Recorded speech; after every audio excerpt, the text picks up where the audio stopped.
자, 함께 오늘 골리앗과 정면 승부하라라는 제목으로 말씀을 나누겠습니다. 또 오랜만에 우리 봤으니까 한번 옆 사람과 인사해 볼까요? 한번 임마누엘 인사해 봅시다. 임마누엘, 임마누엘. 하나님께서 여러분과 함께 하십니다 라는 뜻입니다. 추석 우리 명절을 앞두고 있는데 우리 가족과 함께 화합하고 하나 되는 시간이기도 하지만 또한 여러분의 가정에서 또한 교회에서 하나님이 여러분과 함께 하시는 임마누엘, 주님이 나와 함께 하시구나, 주님이 날 도우시는구나, 내가 혼자가 아니구나 라는 그 임재를 누리시는 여러분 되시길 축복합니다. 자, 오늘 말씀을 보면서 우리가 골리앗과 정면 승부를 어떻게 해야 하는가를 나눠보고자 합니다. 첫 번째, 골리앗과 정면 승부하는 법입니다. 이미 맡겨주신 작은 것에 보화가 숨어 있습니다. 이미 맡겨주신 것에 우리는 보화를 찾아야 합니다. 오늘 본문이 있기 전에 좀 더 시간대를 앞으로 돌려가기를 원합니다. 오늘은 골리앗과 다윗의 전쟁이 나오지만 좀 더 앞절에 가면 다윗은 심부름을 아버지에게 받습니다. 아버지께서 전쟁터에 나간 다윗의 친형 3명이 있습니다. 그 엘리압부터 해서 아비나답, 그 마지막 셋째까지 해가지고 그들에게 다윗을 통해 먹을 것을 갖다 주라고, 떡덩이와 볶은 곡식을 지어주고 그들에게 먹을 걸 주고 안부를 받아서 살아있다는 증표를 가지고 내게로 돌아오라라고 아버지께 심부름을 받습니다. 어떻게 보면 다윗의 일상적인 일이고 특별해 보이지 않습니다. 그냥 아버지 심부름이구나, 아이고 형들 전쟁하느라 힘들겠다 하고 그는 길을 나선 것입니다. 다윗은 심부름에 충성했을 뿐이지 그날이 다윗의 인생을 바꾸는 운명을 결정짓는 날인지 전혀 알지 못했습니다. 그때 하나님께서 이러지 않았어요. 다윗아, 오늘은 역사적인 날이다. 너는 나의 챔피언이 될 것이고 골리앗을 무너뜨리는 아주 위대한 날이야. 와라 다윗아, 너의 날이다. 이렇게 하나님이 말씀을 하지 않으셨어요. 그냥 아버지 심부름을 그냥 갔을 뿐이고 어떠한 고지가 없었단 말이에요. 그러나 그날 평소와 같은 작은 심부름, 우리가 일상을 살아가는 날, 직장에서, 학원에서, 학교에서, 집에서 매일매일의 그냥 하루를 견디고 감당하는 그 시간이 하나님의 기적의 날이 될 수 있다는 것입니다. 누가복음 16장 10절의 말씀 우리 함께 읽어볼까요? 시작. 지극히 작은 것에 충성된 자는 큰 것에도 충성되고 지극히 작은 것에 불의한 자는 큰 것에도 불의하니라. 아멘. 지극히 작은 것. 사실 사람들이 하나를 보면 열을 난다라는 속담이 있죠. 그리고 어른들은 자녀들이나 좀 나이가 어린 사람들을 보면 일 처리 하나하는 것만 봐도 그 사람의 삶의 태도랑 그 사람의 능력치를 대충 가늠할 수 있습니다. 작은 일을 제대로 하지 못하는데 거기서 실력을 쌓지 못했는데 큰 일을 맡긴다고 갑자기 잘해질까요? 전혀 그렇지 않아요. 하나님의 역사하시는 방식도 마찬가지입니다. 우리에게 작은 것을 먼저 맡기고 우리가 소홀히 여기고 이거 좀 안 해도 되는 거 아니야? 이거 안 한다고 하나님 뭐 별일 있겠어? 에이 뭐 하루 기도 안 한다고, 하루 그냥 농땡이 피운다고 뭐 별일 있겠어? 하는 것에서 주님은 우리의 중심을 보신다는 것입니다. 따라서 우리가 골리앗과 승부할 때 보통 목숨을 건 사투를 생각합니다. 다니엘이 사자굴에 가는 것, 목숨을 건 사투를 생각합니다. 그런데 그들의 일상을 다시 한 번만 볼까요? 그들이 매일 골리앗과 싸운 게 아니죠. 다윗은 들판에서 양을 지키다가 사자와 늑대가 왔을 때 물맷돌로 그들을 맞추는 연습을 매일 했던 것이에요. 그리고 수염을 잡고 그들을 쳐서 죽이는 그런 혈투, 목숨 거는 훈련을 매일매일 했다는 거예요. 다니엘도 여러 가지 정치의 위기가 있었을 거예요. 그 사자굴에 던져지는 날뿐만 아니라 매일 시기를 받아왔을 텐데 그때마다 하나님을 경외하고 기도하는 습관을 진행했기 때문에 그 결정적인 날에도 승리할 수 있었던 겁니다. 그래서 우리에게 맡겨진 것에서 소홀히 하는 사람은 하나님의 큰 일을 감당하겠다? 그건 어불성설이며 그것이야말로 굉장한 논리적 비약이 되는 것입니다. 다윗이 시편에 엄청난 예언들을 했어요. 예수 그리스도의 탄생, 예수 그리스도의 존재, 하나님 우편에 계신 예수 그리스도, 그리고 그분이 어떤 질고를 당할지, 그분이 어떻게 사람들에게 속옷을 찢기고 제비뽑기 당할지, 그런 것을 예언하는 위대한 시편을 썼어요. 어떻게? 다윗이 매일 들판에서 초장에서 말씀을 읽으며 하나님의 임재를 사모하며 그 임재 가운데 충만히 자기를 적셨기 때문에 그것을 누릴 수 있었던 거예요. 매일 시를 쓸 수 있었기 때문에. 그리고 압살롬에게 쫓겼죠. 자기 아들에게 쫓기면서, 옛날엔 사울에게 쫓기면서 다윗의 인생 동안에 불에서, 들판에서, 광야에서 매번 주님께 울부짖으며 시를 썼던 것들이 시편이 되었다는 것입니다. 우리 일상의 훈련이 무엇보다 중요한 것입니다. 일확천금은 없어요. 여러분의 지극히 작은 심부름의 장소는 어디인가요? 교회에서, 교회 학교 교사를 맡고 계십니까? 아니면 성가대원에서 나 하나 빠져도 아무도 모르는 성가대원 1 맡고 계십니까? 나 하나도 모를 텐데 하는 그 작은 일 맡고 계십니까? 아니면 집에서 마음에 감동이 들어서 집에 방청소를 해야겠다, 그런 감동이 들었습니까? 운동을 해야겠다, 운동을 하는 그런 감동이 들었습니까? 아니면 주변의 사람들에게 인사를 좀 잘해야겠다, 그런 과제가 생겼습니까? 내가 해도 안 해도 아무도 모르는 그런 일상의 순종을 할 때 그 안에 주님의 위대한 다음 단계, 넥스트 스텝의 훈련을 그 안에 숨겨두셨음을 여러분 믿으시길 축복합니다. 자, 그렇습니다. 여러분의 위대한 부르심을 발견함으로써 다윗과 같이 이 기쁜 여정, 앞으로 어떤 일이 펼쳐질지 모르는 그 기쁜 여정을 저와 함께 걸어갔으면 좋겠습니다. 자, 골리앗과 정면 승부 두 번째 방법, 주변의 불신의 말을 거절하라입니다. 우리가 비전을 향해 나아갈 때, 믿음을 향해 나아갈 때 주변 사람들이 호락호락하게 인정해 줄까요? 전혀 그렇지 않은 것 같습니다. 자, 사실 우리 일상의 가장 큰 적이 누구죠? 가장 친한 사람이에요. 여러분, 전혀 모르는 사람이 여러분 상처 줄 수 있어요. 여러분의 교회에서 별로 얘기도 안 해본 사람이 우리한테 상처를 주는 일 어쩌다 한 번 있겠지만 거의 없어요. 누가 상처를 줄까요? 가장 나랑 친한 사람, 나랑 가장 가까웠던 사람, 내가 기대하는 사람, 이 사람이 이 정도는 해주겠지 하고 기대했던 사람이 그걸 하지 않을 때 그때 실망이 가장 큰 거거든요. 그래서 다윗의 전쟁터에 도착했을 때 우리가 보겠습니다. 볶은 곡식과 떡덩이를 들고 왔어요. 전쟁터에 와서 형들과 인사를 나눕니다. 잘 지냈습니까? 하는데 40일 주야로 골리앗이 이스라엘 군대를 모욕하고 있는 거예요. 성경에서 40은 인내의 시간, 인내의 숫자입니다. 그리고 고통을 겪는 시간입니다. 그리고 훈련, 감내해야 되는 훈련의 기간입니다. 예수님이 40일 동안 금식하셨습니다. 이스라엘 백성들은 40년 동안 광야에서 유리했습니다. 그리고 골리앗은 40주야로 이스라엘 백성의 군대를, 하나님의 군대를 모욕했습니다. 그 모욕을 감당하고 인내하는 시간을 겪었습니다. 그때 다윗이 때마침 온 거예요. 들으니까 화가 나는 거예요. 도대체 저 할례 받지 못한 이방인이, 저 정말 진멸받아 마땅한 존재가, 키만 큰 존재가 어디 하나님의 군대를 모욕하고 있습니까? 하니까 주변의 군사들이 하는 말을 들어요. 저 골리앗을 죽이면 왕의 사위가 되고 세금을 면제해 주겠대. 아, 그래요? 저거 제가 당장이라도 어떻게 해보고 싶었는데 어떻게 하면 될까요? 얘기할 때 그때 다윗의 친형 엘리압이 갑자기 딱 등장합니다. 화가 난 거예요. 왜 화가 났을까요? 도대체 왜? 17장 28절의 말씀입니다. 28절의 말씀 함께 합독하시겠습니다. 시작. 형 엘리압이 다윗이 사람들에게 하는 말을 들은지라 그가 다윗에게 노를 바라여 이르되 내가 어찌하여 이리로 내려왔느냐? 들에 있는 양들은 누구에게 맡겼느냐? 나는 내 교만과 내 마음의 완악함을 아노니 내가 전쟁을 구경하러 왔도다. 왜 화내는 거야? 왜 이렇게 화가 많이 났어? 우리 이러잖아요. 저 사람 왜 이렇게 화가 났어?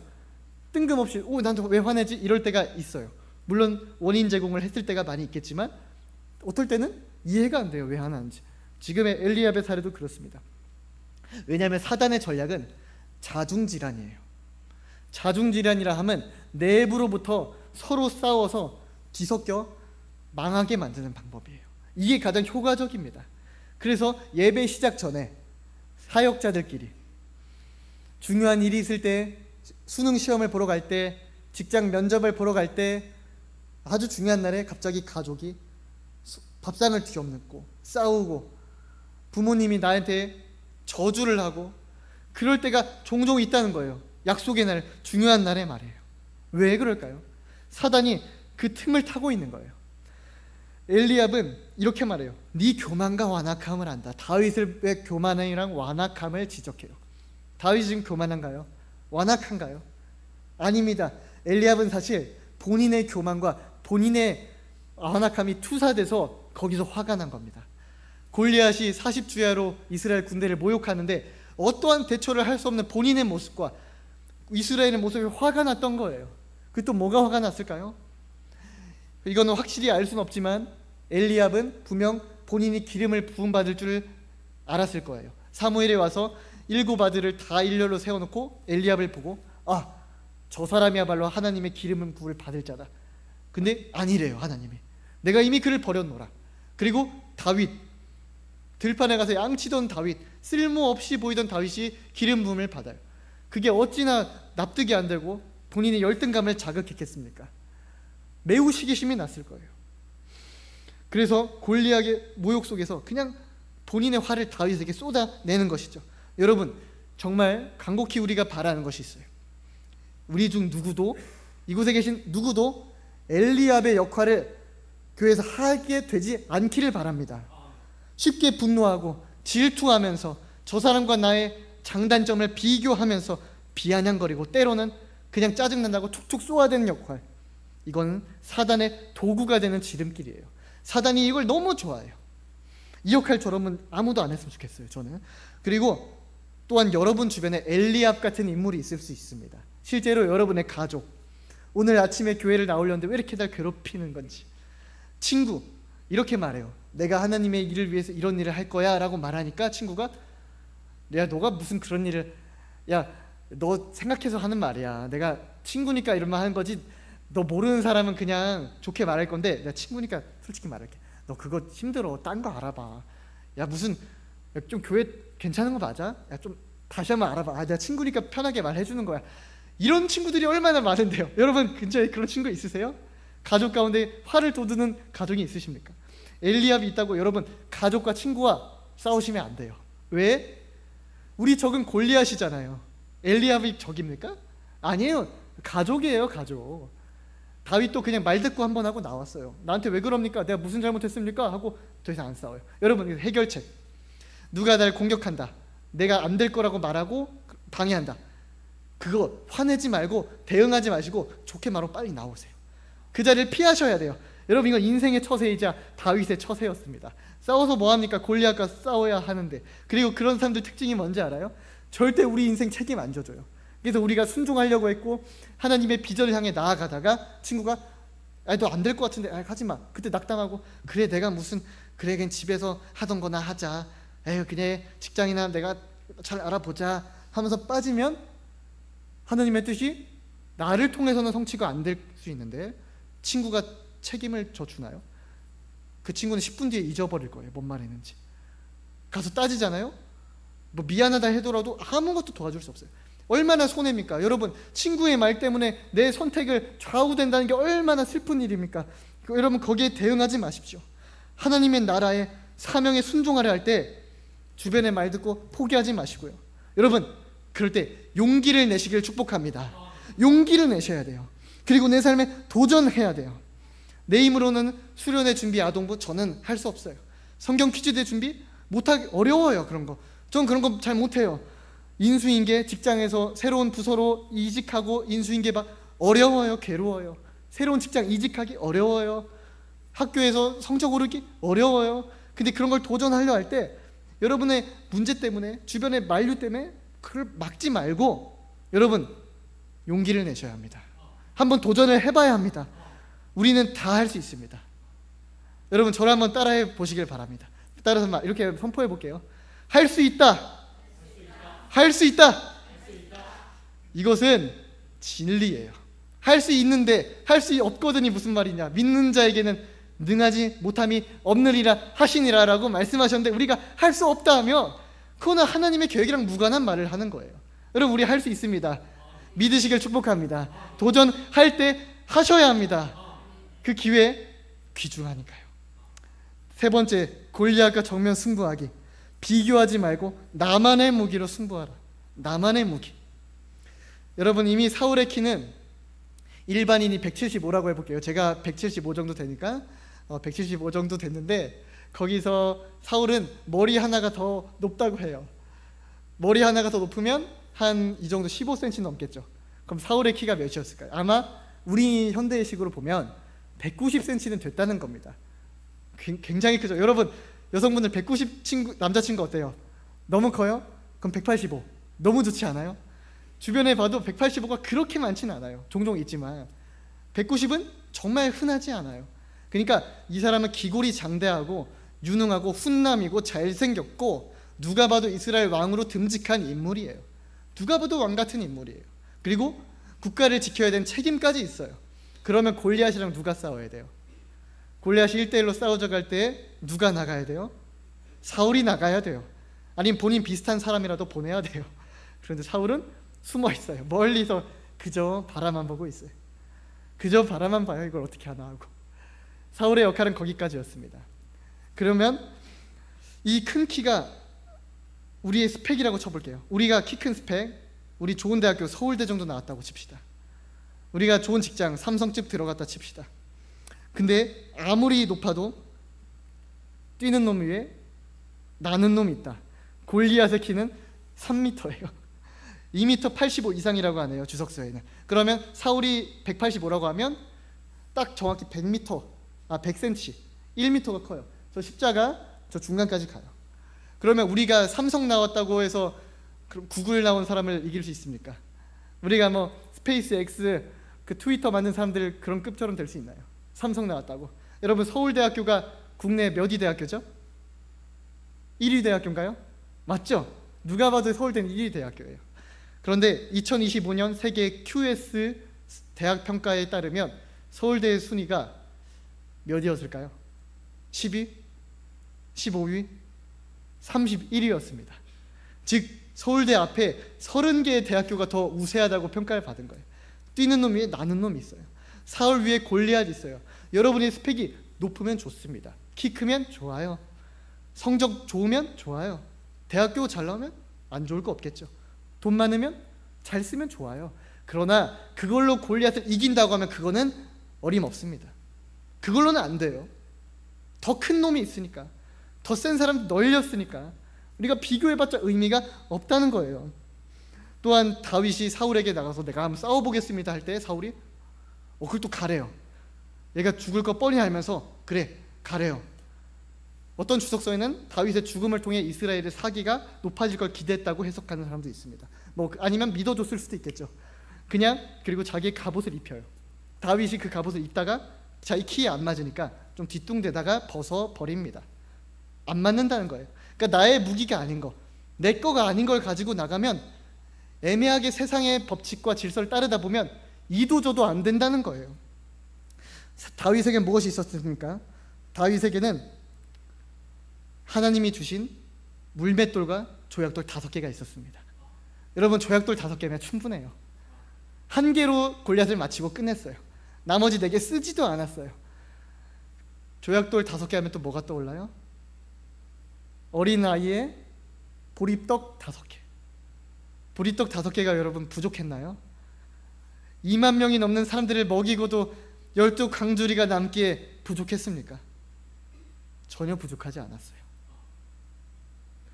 여러분에게 있는 그 작은 보리떡 5개를 가지고, 그걸 가지고 난 이거밖에 안 돼, 저 사람은 노래도 잘하고 예쁘잖아, 저 사람은 말도 잘하잖아, 저 사람 피아노도 잘 치잖아, 저 사람은 키가 크잖아, 저 사람은 공부를 잘하잖아, 에이 내가 가진 건 아무것도 아니야. 여러분, 이러면 하나님 기뻐하실까요? 슬퍼하실 겁니다. 하나님이 주신 조약돌 5개를 무시하는 사람에게는 더 큰 것을 받기 어렵습니다. 내가 가진 것, 주님께서 이미 주신 것에 만족하지 못하는 사람은 더 많은 것, 더 좋은 것을 향해 나가기 힘듭니다. 이미 주님께서 주신 것 있잖아요. 여러분에게 주신 것, 여러분 그걸 한번 기억해 보세요. 여러분의 장점은 무엇입니까? 여러분은 뭘 좋아하십니까? 하나님이 그걸 주신 개성이에요. 여러분의 MBTI, 성격, 장점, 재능, 외모, 하나님이 여러분을 특별하게 쓰시기 위해 준비하신 거예요. 물맷돌이었기 때문에 3m가 넘는 골리앗이 근거리에서 싸우면 위험했겠죠. 아무리 장소여도 3m 거리는 근거리에서 칼로 싸우면 정말 위험 부담이 컸을 겁니다. 그러나 오히려 원거리 무기였기 때문에 더 승산이 있었어요. 하나님이 그 장점을 예비하신 겁니다. 그러면 그 물맷돌을 맞추기에는 3m 되는 거인은 물맷돌로 맞추지 못하기에는 너무나 큰 관역이었다는 겁니다. 그러니까 다윗의 판이 깔렸다는 거예요. 승리를 할 수 있는 가장 최적의 조건을 하나님이 만들어 주셨다는 사실입니다. 여러분에게 주신 장점, 여러분의 처한 환경, 나는 못할 거야, 이것밖에 안 돼, 나는 부족해라고 하기 전에 주님께서 이것을 통해 우리를 만들어 가셔서, 가꾸어 가셔서 5년 뒤, 10년 뒤 남들이 할 수 없는 사역에, 남들이 경험해보진 못한 경험 때문에 많은 사람들을 돕고 섬기고 그들을 지켜주고 예수님의 복음을 전하기에 부족함이 없는 강력한 다윗처럼 세우실 것을 믿으시길 축복합니다. 하나님이 여러분 준비시키고 계시잖아요. 믿으셔야 합니다. 그래서 그것을 우리는 가볍게 여길 수가 없는 겁니다. 큰 키와 외모 중요합니다. 그러나 그것은 승부가 되지 않아요. 우리가 가진 장점에 하나님의 믿음, 그 믿음이라는 소금만 뿌려주면 우리는 승리할 수 있습니다. 그러면 스펙, 큰 키, 외모, 대학교 학벌, 스펙, 사람들은 그걸 외쳐요. 그것보다 우리에게 필요한 것은 뭡니까? 바로 스피릿, 하나님의 영입니다. 하나님의 영에 충만하셔서 세상을 이기고 승리하는 여러분 되시길 축복합니다. 자, 네 번째, 골리앗과 정면 승부하게 알아보겠습니다. 누구의 이름을 의지하는가? 누구의 이름을 의지해야 합니까? 우리는 사실 답을 알고 있어요. 그럼 골리앗은 아무도 의지하지 않았을까요? 사실 골리앗도 신앙심이 있었습니다. 골리앗의 신앙심이 얼마나 투철했는지 저도 모르겠으나 그는 블레셋의 많은 신들을 섬겼어요. 첫 번째 다곤, 두 번째 우리가 아는 바알, 아세라, 다곤 신전이 있었습니다. 그래서 사무엘상 17장 43절에 블레셋 사람이 다윗에게 이르되 내가 나를 개로 여기고 막대기를 가지고 나왔느냐 하고 그의 신들의 이름으로 다윗을 저주하고, 골리앗은 아마 다곤 신을 믿었을 겁니다. 즉 골리앗과 다윗의 싸움이 아니라 이 싸움은 다곤과 여호와 하나님의 싸움이었다는 것입니다. 그렇다는 것은 여기서 몇 년 전으로, 사울이 즉위하기 전으로 우리가 시간을 뒤로 돌려볼게요. 사무엘상 5장에 있는 내용인데요. 그때도 블레셋 군대는 이스라엘의 적수였습니다. 그때도 항상 전쟁을 하다 보니까 한번 엘리 제사장의 두 아들 홈니와 비나스가 전쟁터에서 사망합니다. 여호와의 법궤를 이고 가다가 다 사망하고 법궤가 블레셋 군대가 이고 빼앗겨요. 하나님의 법궤가 이스라엘에서 벗어난 겁니다. 어디로 갔을까요? 다곤 신전으로 갔어요. 신들의 전쟁이라고 믿었기 때문에 다곤 신에 승리했으니 여호와의 법궤가 다곤 신에 안치해둬야겠다, 전리품으로 삼겠다 했어요. 그때 무슨 일이 벌어졌냐면 사무엘상 5장 4절 말씀입니다. 그 이튿날 아침에 그들이 일찍 일어나 본즉 다곤이 여호와의 궤 앞에서 또다시 엎드려져 얼굴이 땅에 닿았고 그 머리와 두 손목은 끊어져 문지방에 있고 다윗의 몸뚱이만 남았더라. 여러분, 이미 다윗이 골리앗의 목을 베기도 전에 몇 년 전에 이미 하나님께서, 여호와 하나님께서 누구의 도움 없이 다곤 신의 머리를 자르셨다는 사실입니다. 이미 팔을 자르고 목을 자르고 몸뚱이만 남겨서 다곤을 아무 쓸모없는 신, 그냥 우상, 이런 선풍기처럼 촛대처럼 컵처럼 그냥 사람이 만든 물품에 불과하다는 사실을 블레셋에게 선포한 것입니다. 하나님은 어떠한 형상도 만들지 않으세요. 그냥 살아계신 자체시니까, 모든 공간에 무소부지하게 거하시니까 형상을 만들 필요가 없는 거예요.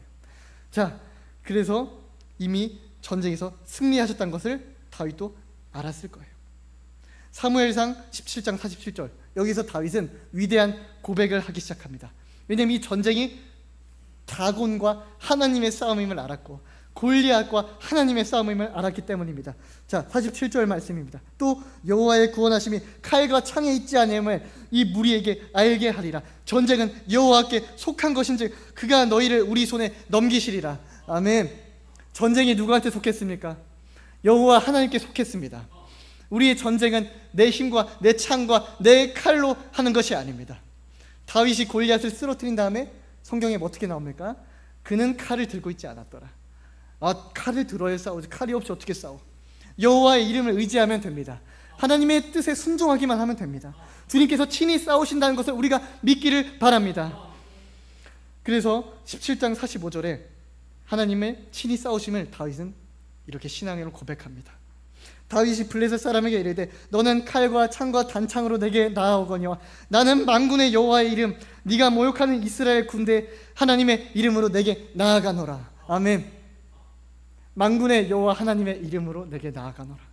우리에게 주어진 영원하시고 불변하신 이름, 어제 오늘 내일 영원하시고 동일하신 이름, 만주의 주이시고 만왕의 왕이시고 우리를 창조하셨고 세상 끝날까지 우리와 함께 하실 이 세상의 주관자, 절대자, 지존자, 만군의 주 여호와 하나님이면 충분합니다.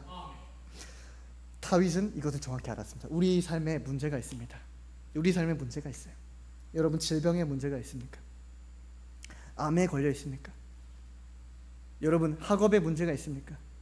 아니면 정신에 침투하는 영적 공격이 너무 심합니까? 아니면 회사에서 프로젝트를 해야 되는데 도저히 감당하기가 어렵고, 회사를 이직해야 되는데 자녀를 먹여 살려야 되는데 내가 이걸 어떻게 감당할까? 막막하지 않아요? 이 부동산 문제 어떻게 해결하지? 내가 교회는 다니고 하나님 믿는데 이게 될까? 나는 이 문제를 어떻게 해야 됩니까? 이런 고민이 여러분 있으세요?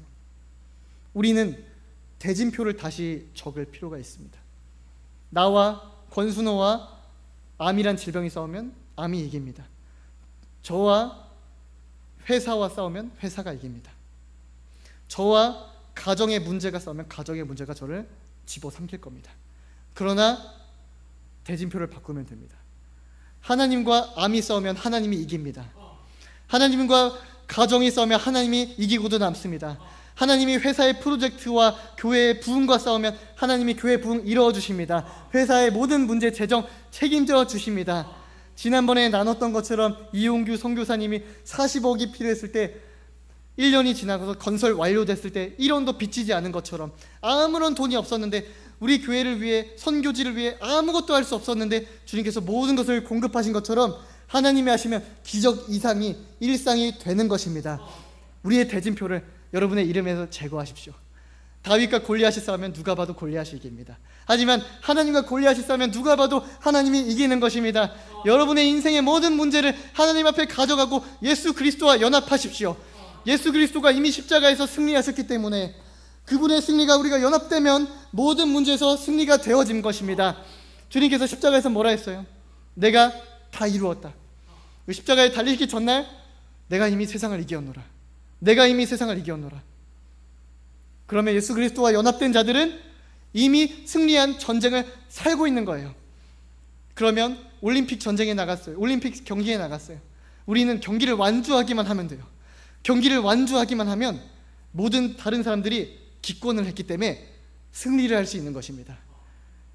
근데 그 완주를 하지 않으면 안 돼요. 이것이 바로 예수 그리스도와 연합입니다. 예수 그리스도 안에서 통치를 누리고 그분 안에서 매일 묵상하고 그분께 기도함으로 우리의 모든 문제를 하나하나 해결해 나가면 우리의 승리는 이미 확정이 되어 있다는 것입니다. 십자가에서 모든 죽음과 모든 죄와 모든 절망과 실패와 우리 영혼의 문제까지, 과거의 문제까지 전부 승리하셨기 때문입니다. 이를 믿으시길 축복합니다. 에릭 리들이라고 하는 사람이 있었어요. 그는 영국인이었어요. 그는 올림픽에 나가야 했습니다. 1924년 제8회 파리 올림픽, 최근에도 파리 올림픽이 있었죠. 그는 100m 달리기 우승 후보였습니다. 달리기 경기에 나가야 됐어요. 그러나 경기 일자가 나왔습니다. 바로 경기 첫 예선이 7월 6일 주일날로 확정이 된 거예요. 그는 곧바로 이렇게 말합니다. 저는 주일에는 안 됩니다. 주일에는 예배를 드려야 합니다. 그러니까 영국에 있는 왕자가 왔어요. 와가지고 얘기를 했어요. 이거 한번 해보면 어떻겠습니까? 지금 국민들이 다들 기대하고 있습니다. 달려주셔야죠. 금메달 따주셔야죠. 그때 이렇게 말합니다. 나는 내 조국 영국을 사랑하지만 우리 주님을 더 사랑합니다. 그래서 모든 영국이 에릭 리드를 비난했습니다. 너만 교회 다니냐? 너는 신앙 때문에 국가의 명예까지 저버리는 놈이냐? 야, 넌 국민들의 그게 중요하지도 않지. 예배 한 번이 뭐가 그렇게 중요하냐? 우리도 신앙이 있어. 그때 영국은 교회가 많이 부흥해 있을 때입니다. 그때 영국은 교회가 교인이 많을 때였어요. 너만 교회 다니냐? 나도 교회 다닌다. 너만 예수님 믿냐? 나도 예수님 믿는다. 하지만 에릭 리들은 100m 예선 경기가 있는 날 가까이 있는 한 장로교회에 나갔어요. 장로교회에 나가서 그는 성경책을 펴고 간증했습니다. 그때 읽은 말씀이 이사야서 40장 30절 말씀입니다. 오직 여호와를 앙망하는 자는 새 힘을 얻으리니 독수리 날개치며 올라감 같을 것이요 다름질하여도 곤비하지 아니하겠고 걸어가도 피곤치 아니하리라. 그의 고백이었습니다. 그의 신앙이었습니다. 여호와 하나님을 의지하는 자는 피곤하지 않고 곤비하지 않는다는 거예요. 그는 며칠 뒤에 동료의 양보로 인해 400m 경기에 출전할 수 있게 됐습니다. 400m 경기에 출전할 때 아무도 사람들이 기대를 하지 않았어요. 왜냐하면 세계의 우승 후보가 스위스에도 한 명 있었습니다. 스위스에 암바흐가 있었고 미국에 퍼지라는 선수가 있었어요. 그들이 우승할 게 뻔했고요. 에릭 리들은 400m를 뛰어보지 않았기 때문에 페이스가 다르기 때문에 우승할 수가 없다고 판단했어요. 아무도 기도하지 않았습니다. 그지만 경기가 시작되고 총소리가 탁 시작이 되니까 에릭 리들이 100m 달리기와 할 때처럼 똑같이 전력 질주를 하기 시작한 겁니다. 원래 이렇게 하면 안 되거든요. 400m는 어느 정도 페이스를 유지하면서 자기 힘을 아끼다가 마지막에 스퍼트를 달려야 돼요. 4배나 되잖아요. 에릭 리들은 처음부터 전력 질주를 하기 시작합니다. 미친 듯이 가슴이 터져라 달리기 시작합니다. 그때 해설위원들은 이렇게 말해요. 에릭 리들이 선수가 지금 100m 경기를 100m 경기처럼 달리고 있습니다. 저렇게 달리다 보면 엎어지거나 심장에 위험이 있을 텐데요. 저러다가 정말 쓰러질 수도 있을 텐데요. 위험할 텐데요. 라고 염려했습니다. 그러나 에릭은 끝까지 전력 질주하고 그는 47.6초의 경기로 세계 신기록을 세우고 금메달을 획득합니다. 달리기 100m만 해도 10초, 11초, 13초 이렇게 나오잖아요. 근데 거기 4배 하면 40초인데 그럼 그 말은 100m 달리기 속도로 끝까지 400m를 쭉 달렸다는 거예요. 조금 더 느려지지 않았다는 거예요. 그는 인터뷰 때 이렇게 고백합니다. 처음 200m는 내 힘으로 최선을 다했습니다. 그러나 나머지 200m는 하나님의 도우심으로 달릴 수 있었습니다. 여러분, 제가 한 가지 해야 되는 걸 말씀드렸죠. 말씀드리고 싶어요. 골리앗을 싸울 때 하나님이 이겨주시는 건 맞아요.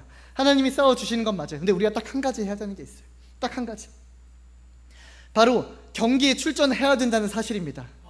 그리고 그 경기를 완주해야만 한다는 사실입니다. 중도에 포기하면 다른 사람들이 다 포기했는데 나만 남았는데 내가 금메달을 딸 수 있는데도 불구하고 내가 포기했기 때문에 그 금메달을 딸 수가 없어요. 그런데 그 400m를 1km를 아니면 인생에 우리 42km, 인생 전체 100km, 1000km를 우리가 걸어가더라도 끝까지 가기만 하면 이미 예수 그리스도가 따신 금메달이 우리의 금메달이 됨을 믿으시길 축복합니다. 예수 그리스도의 승리가 여러분의 승리가 된 것을 믿으시길 축복합니다. 이미 다곤 신전에서 다곤의 목을 베신 하나님께서 골리앗의 목을 베는 것쯤은 일도 아니었습니다. 그냥 이미 배웠고 이미 승리했고 그것을 현실에도 적용시켰습니다. 예수 그리스도의 승리 여러분의 인생에, 여러분의 일상에, 여러분의 교회 생활에 적용되어지기를 간절히 바랍니다. 예수님의 승리가 나의 승리가 되고 예수님의 생명이 나의 생명이 되면 우린 영원한 천국의 인생을 누릴 수 있습니다. 이 땅에서도 행복해요. 그리고 죽어서도 살아서도 그 영원한 나라에서 주님과 함께 공동 통치자로 이스라엘의 12지파를 12제자들에게 다스리게 예수님 하셨어요. 그럼 우리는 별개일까요? 우리가 끝까지 믿는다면, 끝까지 포기하지 않는다면, 견딘다면 그 사람은 구원을 얻을 것입니다. 그리고 12제자처럼 하나님께서 세우신 사역자로서 예수님의 공동 통치자, 예수님의 총리 대신들로서 이 나라와 전 세계와 영적인 천국의 질서까지도 우리가 함께 치리하고 통치하게 될 줄을 믿습니다. 그 날을 위해서 우리는 지금 훈련받고 있는 거예요. 다윗은 훈련받은 거예요. 승리했지만 훈련이고, 사울도 한때 훈련받았고, 다니엘도 사자굴에서 훈련받았어요. 그리고 지금도 이 세계도 수많은 목회자와 수많은 사역자들이 순종하는지 안 하는지 하나님이 테스트하시면서 그들을 훈련시켜요. 왜? 마지막 날에 하나님의 영원한 나라에서 같이 공동 통치자로 그 적합한 인격과 적합한 믿음과 순종을 소유하게 하기 위해서입니다. 그러다면 여러분 지금 겪는 어려움, 하나님이 주시는 여러분의 훈련이고 숙제인 것입니다. 여러분 그 숙제 어렵죠? 제가 말했잖아요. 저도 아동부 제 힘으로 할 수 없어요. 제 힘으로 전도사 생활 제가 능력이 있습니까? 아닙니다. 설교 저 할 수 없어요. 물어봤어요. 이거 어떻게 하냐고. 제 힘으로 못해요. 성령님께서 선포해 주셔야만 할 수 있는 거예요. 성령님께서 우리의 부흥과 교회의 부흥과 각 부서의 부흥과 여러분 직장과 가정을 장악해 주셔야지만 거기에 승리가 임하는 것입니다. 사랑하는 여러분, 우리는 금메달이 확정됐음을 다시 한번 고백합니다. 여러분 믿음의 경주를 완주하셔서 영원히 썩어지지 않은 멸류관, 하나님이 주신 영원한 멸류관을 상속받고 주님이 잘하였다 충성된 종아라고 여러분 인정해 주시고 입 맞춰 주신 날이 여러분에게 있기를 축복합니다. 그날을 우리 함께 손잡고 도립교회 안에서 즐겁게, 아무리 괴로워도 아무리 힘들어도 이 전쟁에서, 이 훈련과 숙제에서 포기하지 않고 예수 그리스도 손 꾹 붙잡고 끝까지 승리함으로써 하나님의 충성된 종, 다윗과 같은 종, 다니엘과 같은 종 되시기를 주님의 이름으로 축복합니다. 아멘. 기도하시겠습니다.